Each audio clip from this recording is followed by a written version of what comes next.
দেখো হাতে এইভাবে আঙ্গুল দেখিয়ে দিয়ে বলে, ওই তুই গোমাতা গোমাতা বলিস, বিদেশে রপ্তানি করিস ভারতের মাটি থেকে, তোরা রপ্তানিতে 3 নম্বরে আছিস। এই পাপ কি আমার মনে হয় না এটা পাপ আমার মাথার উপরে? এই জন্য না কোনো তপ, না কোনো তপস্যা, না কোনো ভক্তি, না কোনো সাধনা, না কিচ্ছু হচ্ছে। কিন্তু যতই পার্বণ করো, গো সেবা করো না, গো মাতার প্রতি অশ্রদ্ধা করো, তোমার পূজা পাঠ ব্রত তপ তপস্যা সমস্ত অসফল, সমস্ত বেকার, এটা লিখে রেখো। যতদিন পর্যন্ত সনাতনীরা এই হৃদয়ে এই অনুভব না করবে গোরক্ষার ব্যাপারে, গো সম্পদ আমাদের সম্পদ। তবে বাড়ির সবচাইতে শুদ্ধ স্থান কোথায় বলুন তো দেখি কেউ? প্রথমে মন্দির।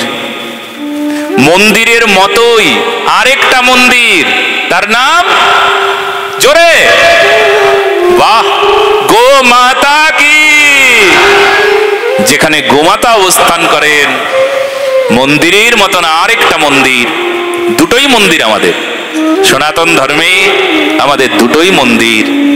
একটা গোশালা, তাকেও আমরা মন্দির বলি, আর যেখানে আমার ইষ্ট প্রাণ, আমার প্রাণেশ্বরী রাধারানী, আমার গোবিন্দ, যার যেটি ইষ্ট, যে ইষ্ট দেবতা যেখানে অবস্থান করেন, যার পূজা অর্চন করি, যার সেবা করি, যার নাম করি, যার বন্দনা গাই, যার আরতি করি, যার ভোগ লাগাই, তাকেও আমরা মন্দির বলি। আর যেখানে গোশালা, তাকেও আমরা মন্দির বলি। তবে এই দুই মন্দিরের তফাৎটা কি জানেন? আমরা যে ইষ্ট দেবতা আমাদের রাধা গোবিন্দ যেখানে ভোগ লাগাই, ওই মন্দিরে ভোগ লাগানোর পর এক পক্ষ প্রশ্ন করে, এই তোমরা যে ভোগ লাগাচ্ছ, একটা দানাও ভগবান খেয়েছে? প্রশ্ন করে কিনা নাস্তিক? একটা দানাও ভগবান খেয়েছে? এইটুকু ভগবান খেয়েছে? কখনো কখনো কারুর মনে অবিশ্বাসও হতে পারে, ভগবান খেলো কি? ভগবান খায় কি? ভগবানের ভোগ লাগালাম, নিলেন কি? এলেন কি? ভগবান কি দেখলেন? প্রশ্ন হয়, হতে পারে।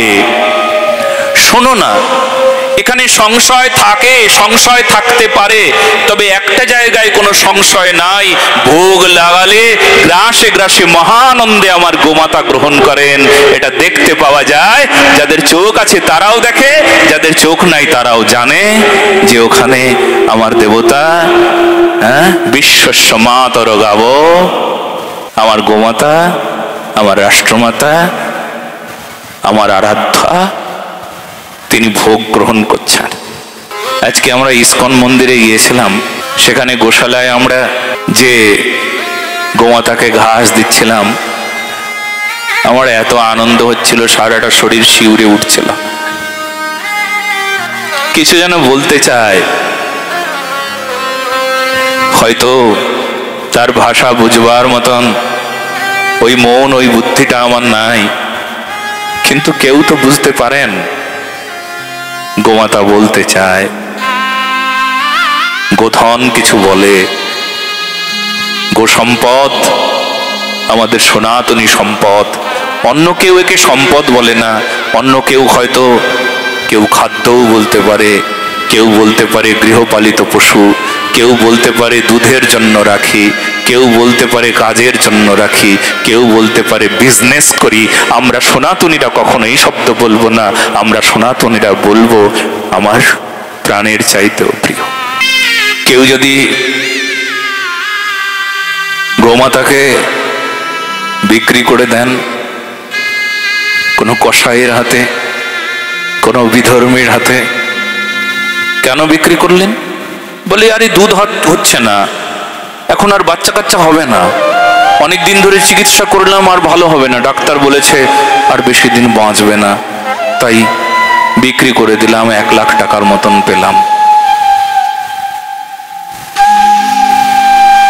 কি বলবো তারে? সনাতনী বলবো না সেও একটা কসাই? বলো না গো। কয়দিন থাকবে 1 লাখ? কয়দিন থাকবে বলো? তোমার মা বুড়ো হয়ে গেলে বুঝি বিক্রি করে দাও?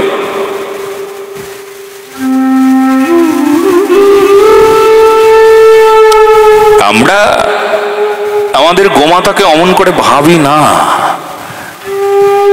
আমরা অমন করে তাকে দেখতে কখনো অমন শিখি নাই।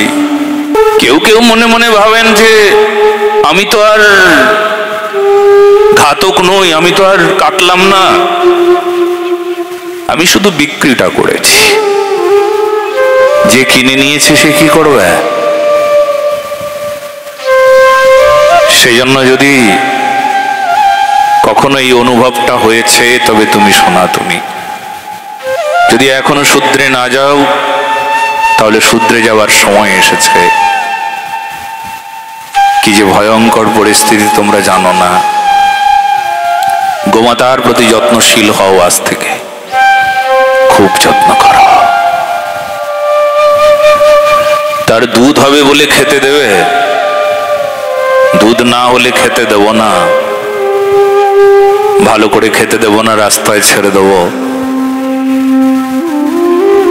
তবে অন্যান্য পূজা পাঠ তোমরা অনেকেই বলো বাঙালিরা আমরা 13 পার্বণ করি 12 মাসে, তার থেকেও বেশি পার্বণ হয়।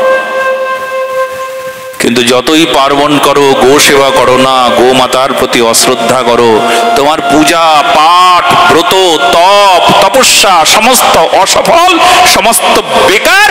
এটা লিখে রেখো। যতদিন পর্যন্ত সনাতনীরা এই হৃদয়ে এই অনুভব না করবে গোরক্ষার ব্যাপারে, গো সম্পদ আমাদের সম্পদ, ঘাতকরা গোপ্রেমিক হতে পারে না। যে ঘাতক সে গোপ্রেমিক কি করে হবে? যে আমাকে কাটার জন্য আদর করে, আমাকে কাটবে বলে খেতে দেয়, আমাকে কাটবে বলে যত্ন করছে, সে প্রেমিক হতে পারে না। সেই জন্য গোপ্রেমিক হও, তাকে শ্রদ্ধা করতে শেখো। আমরা অন্যের কথা বলবো না এই মুহূর্তে, শুধু এইটুকু বলবো আমরা নিজেরা আগে শুধরে যাই, নিজেরা সচেতন হয়ে যাই। আজকে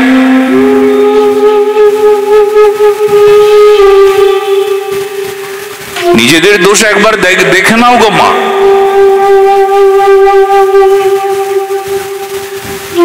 কি পরিমাণে গোমাতার প্রতি অত্যাচার হচ্ছে দেখবার বিষয় না, চোখে দেখা যায় না। এই পাপ নিয়ে ভারতের মাটিতে এখনো বসে আছি, এখনো বেঁচে আছি, এই পাপ নিয়ে এখনো বেঁচে আছি। এ বড় যন্ত্রণা। এক পক্ষ হাতে এইভাবে আঙ্গুল দেখিয়ে দিয়ে বলে, ওই তুই গোমাতা গোমাতা বলিস, বিদেশে রপ্তানি করিস, ভারতের মাটি থেকে তোরা রপ্তানিতে 3 নম্বরে আছিস। এই পাপ কি আমার মনে হয় না এটা পাপ আমার মাথার উপরে? এই জন্য না কোনো তপ, না কোনো তপস্যা, না কোনো ভক্তি, না কোনো সাধনা, না কিচ্ছু হচ্ছে।